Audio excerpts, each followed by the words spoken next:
অসমের সামগ্রীর শিঙ্গিমারি বৃহত্তর এলাকায় গত কয়েকদিন ধরে চলা বিদ্যুৎ বিপর্যয়ে জনজীবন বিপর্যস্ত হয়ে পড়েছে। নিয়মিত বিদ্যুৎ সরবরাহ না পাওয়ায় এলাকাবাসী তীব্র ক্ষোভ প্রকাশ করে দ্রুত সমস্যার স্থায়ী সমাধানের দাবি জানিয়েছেন।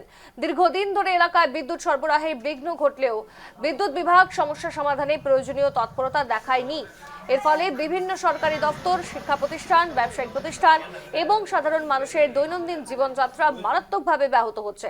এদিকে অগ্রিম রিচার্জের মাধ্যমে বিদ্যুৎ বিল পরিশোধ করার পরেও নিয়মিত পরিষেবা না পাওয়ায় অভিযোগ করেছেন গ্রাহকরা। ঘন ঘন লোডশেডিং এবং দীর্ঘ সময় বিদ্যুৎ না থাকায় শিক্ষার্থী, ব্যবসায়ী ও সাধারণ মানুষ চরম ভোগান্তির শিকার হচ্ছেন। শিঙ্গিমারি এলাকার বাসিন্দারা অসম বিদ্যুৎ বিতরণ কোম্পানি লিমিটেড বা এপিডিসিএল এর কাছে দ্রুত সমস্যার স্থায়ী সমাধান করে নিয়মিত বিদ্যুৎ সরবরাহ নিশ্চিত করার দাবি জানিয়েছেন। প্রচন্ড গরমে বিদ্যুৎ বিপর্যয় সামগ্রীর শিঙ্গিমারিতে দীর্ঘদিন ধরে বিদ্যুৎ বিপর্যয় নিয়মিত পরিষেবার দাবিতে ক্ষুব্ধ এলাকাবাসীরা।